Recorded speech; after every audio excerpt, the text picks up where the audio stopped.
Hola amigos, ¿cómo les va? Qué gusto poder saludarles en una nueva edición de Aprendiendo Derecho. Hoy vamos a hablar de la protección de grupos vulnerables. ¿Qué se ha hecho en el sistema de justicia mexicano como para protegerlos? Dicen que existen, vamos a ver si es cierto. Para eso hemos invitado al maestro Carlos Alberto Cebada Ochoa, un gran amigo nuestro, catedrático de esta institución, quien nos va a dar un poquito de esta información. Él está muy dedicado a la protección de los derechos de grupos vulnerables como los indígenas.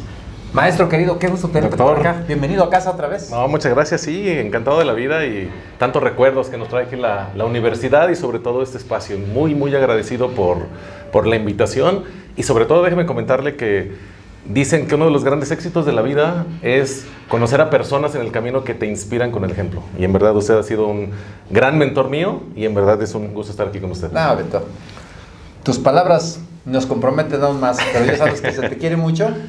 Estabas muy dedicado al litigio, estuviste con nosotros en la oficina, aprendiste muchísimo, ejercitaste mucho el derecho y de repente tu vida dio un vuelco, ¿no? Sí. Ahora estás muy dedicado a proteger grupos vulnerables, inclusive creaste una asociación. Es correcto. Estás asesorando gratuitamente a la gente que menos tiene. Sí. En la vida hay que hacer lo que nos hace felices y a ti te hace feliz siempre el ayudar a los demás. Y yo creo que eso es lo importante, ¿no? El poder encontrar un motivo, el que nos lleve hacia el camino que queremos alcanzar. Hoy en día, como bien lo dice usted, estamos muy contentos porque nos dedicamos mucho a la escritura.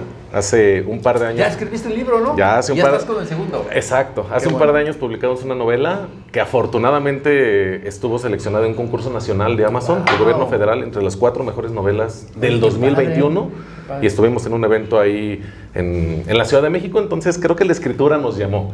Oye, ¿pero de dónde sacaste tú lo de escritor? Pues bueno, es algo que teníamos escondido. Demandas nada más. Exacto. Mira. No, yo creo que la vida nos conduce, simplemente es cuestión de encontrar como esos mensajes y creo que hoy en día me siento muy contento y pleno en lo que hago. Y parte de esa emoción y ese agradecimiento lo llevo justo en esta, como bien lo dice usted, en esta asociación que abrimos que se llama Di Nisi Undukue. Es en lengua chinanteca, que quiere decir por ti, por mí y por nosotros. El derecho colectivo de las comunidades indígenas y sobre todo estamos dando asesoría y justo del tema que vamos a hablar hoy, que es la protección de su patrimonio cultural. Oye, formidable. ¿Quién está en esa asociación? Pues, ¿Hay gente que se involucró? Sí. Hay muchas personas que pues lo hacemos por gusto, por el deseo, digamos, de poder aportar un granito de arena, ¿no? Creo que mi familia, tengo descendientes purépechas, por lado de mi papá vienen los rarámuris, entonces ahí teníamos esa espinita y hemos estado sumando gente y los invito a todos a quien quiera sumarse. Creo que es un esfuerzo muy bonito y es una satisfacción que justo nos regala una sonrisa. Quizá no económica, pero no todo en la vida es económico. A veces necesitamos buscar satisfacciones personales y ese es por donde estamos caminando ahorita. Principalmente, ¿qué es lo que están haciendo? Pues damos una asesoría jurídica que es gratuita. ¿A cualquier persona?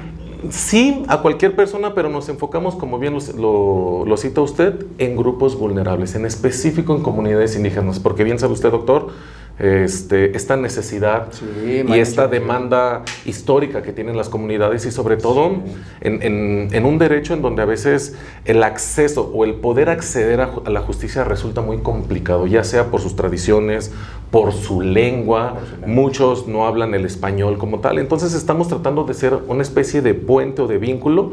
Tenemos la fortuna de tener al mejor maestro en derecho, entonces ocupamos esas herramientas para acercarlas a las comunidades indígenas y en lo que podamos apoyarlos, ahí estamos presentes. ¿Eso lo haces en Morelos y fuera de Morelos? Lo hago mucho en Morelos, pero en específico en Michoacán. Nos hemos estado acercando mucho a la comunidad purépecha y la misión de este año es acercarnos a Nayarit con los Wixárika. Poco a poquito ir como ampliando nuestro margen, porque no tenemos un financiamiento como tal. Estamos buscando espacios y poco a poquito lo hacemos con todo el gusto. Y con sus propios recursos. Y con nuestros propios recursos, ¿no? O sea, es un verdadero servicio, ¿eh? Sí, así lo hacemos ver, sin un tinte político y sin un objetivo más allá, más que el simple servicio. Principalmente, ¿cuáles serían las demandas de los grupos más vulnerables indígenas? Yo creo que la principal demanda con la cual nos hemos encontrado es con la tierra, ¿no? Todavía sigue siendo un aspecto demandante el poder regularizar la tierra y en específico también el tema que venimos a hablar hoy, que nos hemos encontrado en el camino, es con el plagio de su patrimonio cultural. Hemos visto muchos ejemplos en donde personas, ya sea mexicanas o extranjeras, pueden tomar un diseño propio de esta cultura y reproducirla y ganar dinero.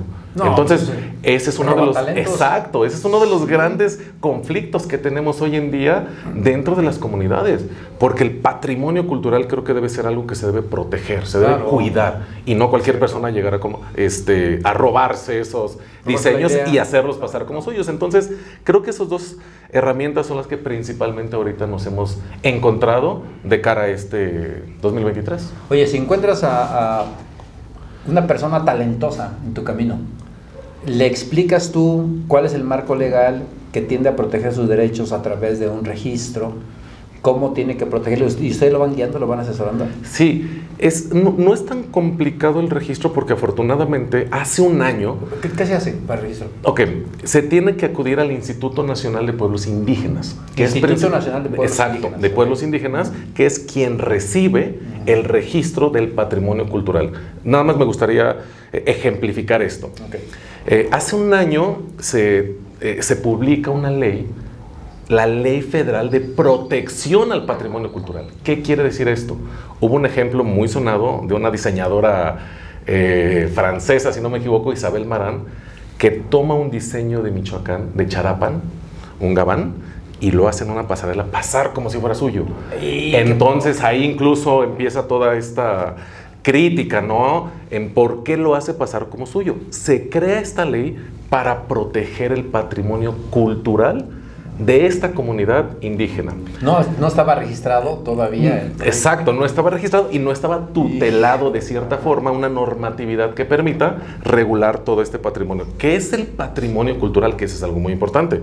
Son todos estos bienes materiales e inmateriales que pertenecen a un pueblo indígena, como pueden ser su lengua, sus tradiciones, sus ceremonias religiosas. Todo lo que conlleva a esta comunidad y este pueblo indígena resulta parte primordial de algo que se llama identidad. Me gustaría poner un ejemplo, si me permite, doctor. Sí, claro. Bueno, tomo por ejemplo, este es un estambre con cera de Campeche. Para los que nos están viendo o nos van a ver, yo les preguntaría, ¿a qué pueblo indígena pertenece este tipo de artesanía? Esto es patrimonio cultural. Esto es lo que la ley hoy en día defiende, el cuidar todos los elementos que integran al pueblo indígena. Sabrán ustedes, doctor, esto pertenece a los Wixárika, una comunidad asentada en Nayarit. Entonces, justo lo que tutela hoy en día la ley, que es algo muy importante, es el derecho colectivo de que todos los integrantes de la comunidad indígena a la que pertenecen son propietarios de su propio arte. No es un derecho individual, no es algo que podamos negociar de forma directa con algún integrante del pueblo indígena, sino que hay autoridades que están dispuestas para ello a través de usos y costumbres que te pueden dar la autorización. No puedo utilizar ningún elemento de su patrimonio cultural si no es a través de una autorización. Padre. Exacto. Derechos. Sí. Entonces yo creo que ese es algo muy, muy interesante en torno a que nosotros como mexicanos deberíamos conocer, sobre todo por la pluriculturalidad en la que vivimos. Somos un país con 68 lenguas indígenas. 68. Imagínense organizar 68 cosmovisiones, 68 formas de pensar distintas en un país como México, que es tan rico en cultura. Es cierto, sí. Tenemos aquí una crucecita. Esta crucecita justo es lo que... Shakira, ¿no? También pertenece a la comunidad Wixárika, que finalmente nosotros identificamos. Eso es a lo que nosotros podemos identificar plenamente a la comunidad cuando vemos un arte de esta naturaleza. Por eso es importante que el patrimonio cultural, ojo, si nosotros tomamos un elemento de estos y lo quiero reproducir sin autorización de la comunidad, estoy incurriendo ya sea en una infracción o en un delito. Porque hoy en día... Y delito federal. Exactamente, es un delito federal. Esta ley que protege todo este patrimonio cultural necesito de una autorización. Es decir, si yo utilizo algún elemento del patrimonio cultural, como puede ser el copiar esta imagen, el reproducirla, el venderla incluso, es una infracción. Pero cuando se hace con fines de lucro, como negocio, estoy cometiendo un delito que alcanza apenas hasta 8 años de prisión. Entonces creo que es importante nosotros hoy en día acercarnos para conocer esta ley, y que bueno, y agradezco mucho este espacio, para ver la importancia del respeto que se merecen las comunidades indígenas, sobre todo por este tipo de artesanía que no sea plagiada, claro, y se pueda pero se puede difundir, obtener. Se puede difundir haciendo la nota, ¿no? De que corresponde al pueblo tal registrado. Exacto, sí, se puede difundir bajo ese esquema que no se utilice como negocio. Okay. Como bien lo decíamos, y regresando un poquito a la pregunta inicial, el INPI es quien se encarga, el Instituto Nacional de Pueblos Indígenas, de recibir el registro y de tutelar precisamente si existe algún tipo de conflicto. El registro es muy sencillo, solamente hay que acudir ante el INPI para hacer la representación del elemento cultural que se necesita. Es un derecho colectivo, entonces todos los miembros de la comunidad son propietarios ya de este elemento, y con esto garantizamos que ningún particular pueda robárselos y llevárselo al extranjero para hacer negocio de ello. Que en México ha sido muy manipulada la cultura en el extranjero. Hay mucho patrimonio que sale a subasta, inclusive en algunos países europeos. Sí, y eso es lo importante, creo que nosotros como mexicanos, el poder defender este tipo de culturas, porque aparte de que nos brinda identidad, yo creo que necesitamos devolverles a ellos esa demanda histórica que siempre han tenido. Yo creo que no podemos hoy en día manejar esas culturas como un estereotipo y decirles indígenas pobres, porque justo nos acercamos como sociedad a esa crítica que hacemos y nunca vamos a encontrar unas condiciones de igualdad.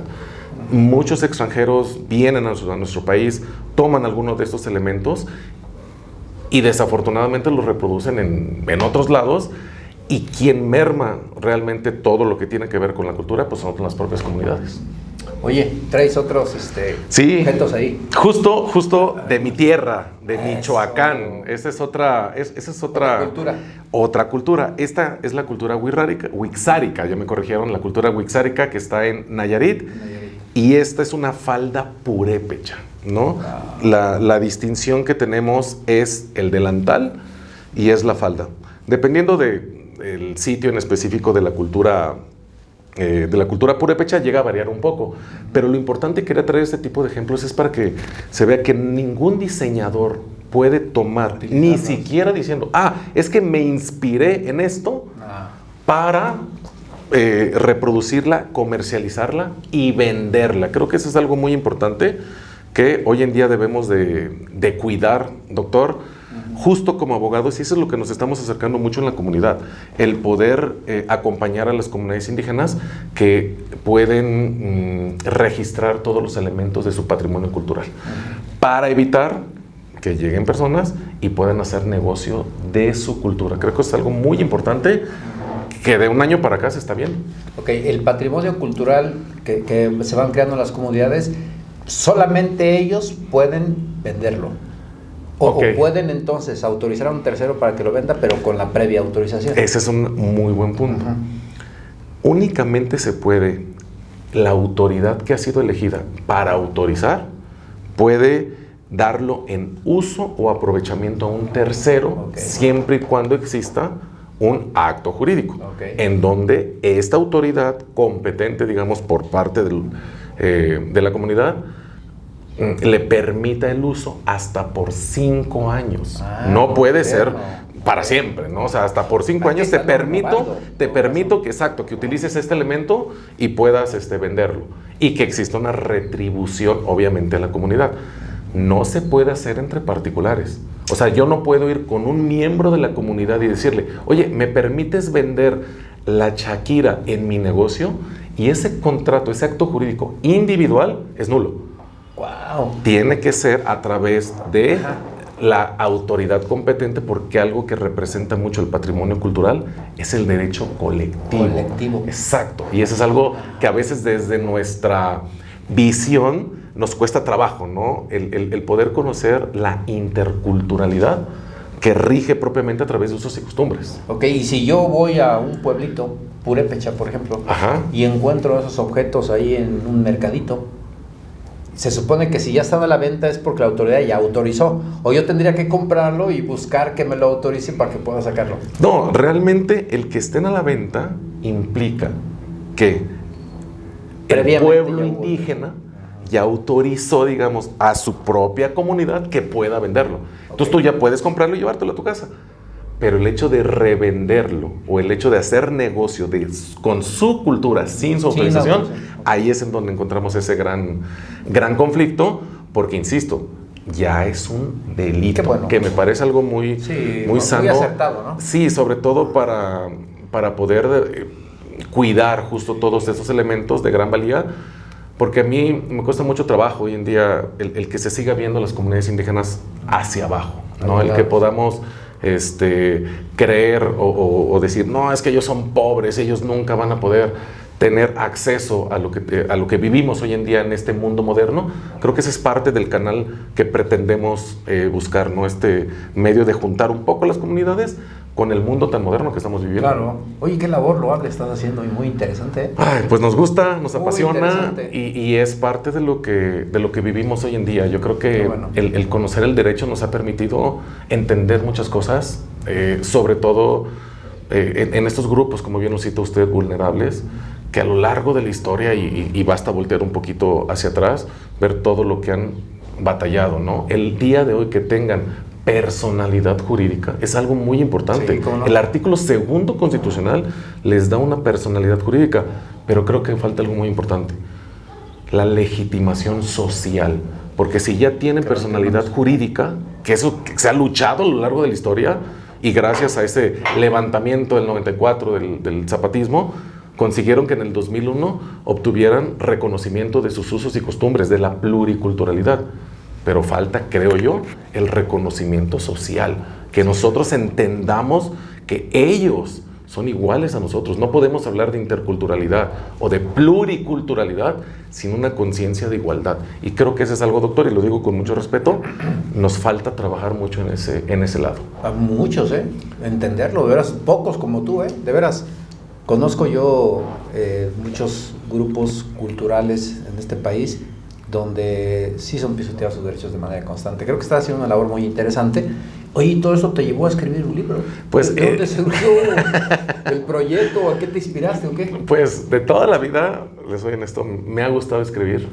Me costó trabajo. Pero escribías poemas, ¿no? Okay, sí, escribía ahí todo otro tipo de literatura, pero yo creo que basta el tomar la decisión, ¿no? Pasaron muchos acontecimientos en mi vida que afortunadamente me hicieron encontrarme. Hoy en día me siento una persona muy plena, bueno, y encontré en la escritura ese canal para poder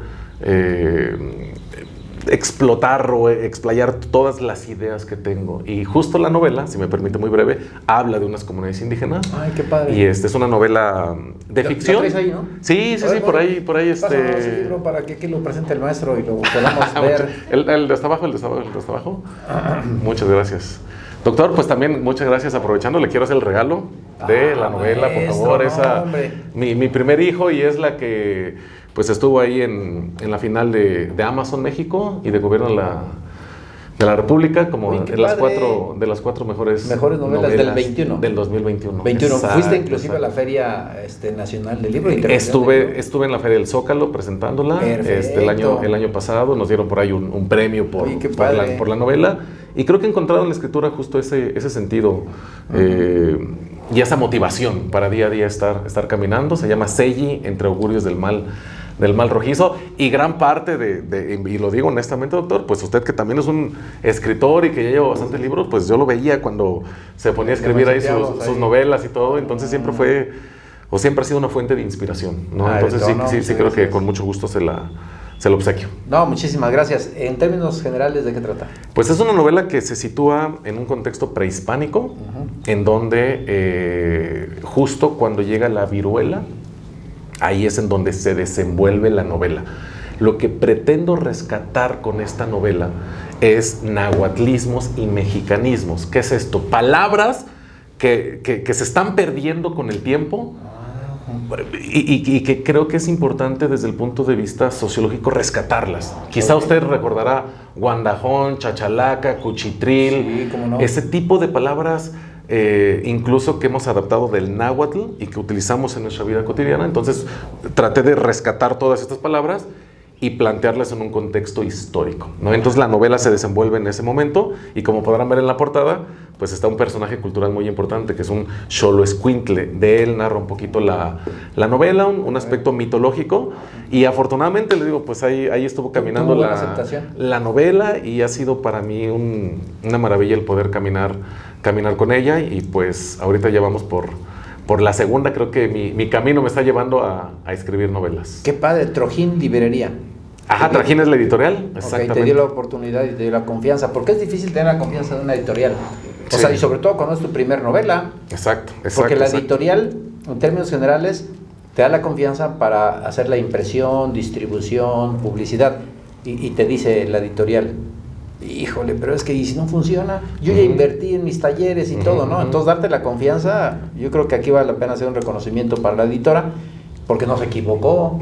Pues contrario, ¿no? sí. Y créeme que el publicar en México es, desde mi punto de vista, sí cuesta mucho trabajo, porque el tocar las puertas, esa novela me la rechazaron en 6 editoriales, no fue fácil acceder a que alguien me diera la oportunidad. Eres necio, ¿eh? Sí, o sea, ahí estuvimos tocando puertas hasta que se abrió, y mire, pues el resultado creo que llegó por ese lado. Oye, qué padre. Sí, doctor, entonces pues ahí va de la mano lo que estamos haciendo ahorita en la escritura, y un poco sobre los derechos indígenas, ¿no? Creo que hemos encontrado ahí un cauce muy importante que nos permite.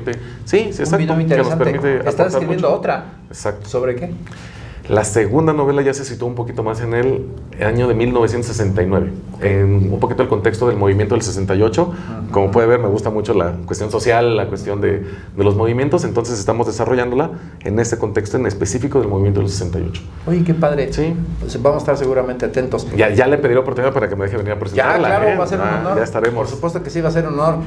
¿Qué faltaría hacer en beneficio de los grupos vulnerables indígenas? Yo creo que falta mucho que podemos trabajar como sociedad. Creo que es una muy buena pregunta, en específico porque si algo no me gusta es que veamos a las comunidades indígenas con ese sentimiento de que ay, no pueden, pobrecitos, están como muy vulnerables. Creo que ellos son capaces, son comunidades vivas que son capaces de poder estar en la vida activa del país, el poder constituir una empresa, el poder tener voz, el poder tener participación. Yo creo que el primer paso que necesitamos para que no desaparezcan estas comunidades indígenas, porque si vemos el porcentaje de México es el 9% de la población total pertenecen a una comunidad indígena. Entonces, desafortunadamente, las comunidades están destinadas a desaparecer. Entonces, yo creo que eso es algo muy importante. Uno, la cuestión de la conciencia social. Yo creo que eso sería el primer paso, doctor, el que tengamos conciencia de que sí estamos en un mundo moderno donde el progreso es importante, pero creo que debemos rescatar justo esto a través de cada uno, ¿no? Cada uno de nosotros, el poder ser discriminatorios a este tipo de personas, el siempre regatearles incluso cuando vamos a comprar una artesanía. De por sí lo dan muy barato, ¿eh? El arte de las comunidades es muy barato y todavía nos atrevemos a regatear. Exacto, desde ese lado social creo que ese es un punto, y desde el lado jurídico creo que falta para poder hablar de pluriculturalidad. Desafortunadamente a veces la pluricultural choca con la economía, ¿no? Porque muchas veces se rige por la cuestión de la riqueza, y la pluriculturalidad va por otro lado. Entonces creo que debemos ahí construir puentes entre el Estado y los sistemas normativos de las comunidades indígenas, lo que conocemos como pluralismo jurídico, en donde no solo el Estado es quien rige el derecho. Hoy en día lo vemos, cada comunidad tiene su propia normatividad para poder resolver sus conflictos. Creo que deberíamos de ser muy puntuales en ello y tratar de tejer esos puentes y ponerla sobre el debate este tema, si el pluralismo jurídico es lo que necesita México de cara al futuro. Permitir que cada comunidad indígena tenga su propia normatividad y su propio sistema jurídico, porque es interesante. ¿no? Sí, En claro. donde el Estado cede, el que resuelve tus conflictos. Y ahí vienen muchos temas que creo que se podrían debatir. Entonces yo creo que esas serían mis dos, ¿qué es lo que necesitan las comunidades? Uno, la conciencia social, y dos, poner el pluralismo jurídico en la mesa y debatirlo desde un punto de vista jurídico. Muy bien, en el sistema de justicia mexicano hay una ley suprema que es la Constitución. ¿De acuerdo? De ahí aterrizar para que la normatividad de cada pueblo se ajuste a la Constitución y evitar controversias con particulares que no pertenezcan y que se sientan agraviados. Ese Exacto. tema está interesante, ¿eh? Sí, sí, Muy interesante. exacto, lo que es el Pero pluralismo tiene razón. jurídico, porque, vaya, nosotros que no pertenecemos a una comunidad indígena vemos al Estado como el único ente que puede tutelar el derecho, ¿no? Pero el problema se da cuando de este Estado, que es el que rige las normas, y usted bien lo dice, la Constitución es como la ley suprema, cómo se van a regir los otros sistemas normativos de cada pueblo, porque piensan distinto, y ahí Claro. entran temas en donde, por ejemplo, los autodefensas, el matrimonio infantil, donde se rigen a través de usos y costumbres que tú debes decir, a ver, espérame. Adote, todo eso. Entonces, son temas que creo que vale la pena ver qué tanto va a ceder el Estado. Muchos se dicen que para demostrar la existencia de un Estado democrático se necesita pluralismo jurídico. Claro. Si en el mundo existen muchas formas de pensar, deberían de existir entonces muchos sistemas jurídicos. Creo que por ahí también va el tema, que valdría la pena de cara al futuro, qué va a pasar con México Vale la pena y su trabajar. pluralismo. Ujú. Oye, Beto, ¿qué cátedra nos has dado de grupos vulnerables, sobre todo derechos indígenas? Aprecio mucho que haya aceptado la invitación. Que No, hayas doctor, tomado. no, Nosotros gracias a un honor usted. siempre Gracias a usted, doctor, recibirte aquí, por el espacio. Al contrario, y gracias a usted, porque por usted hacemos estos programas. Nos vemos hasta la próxima.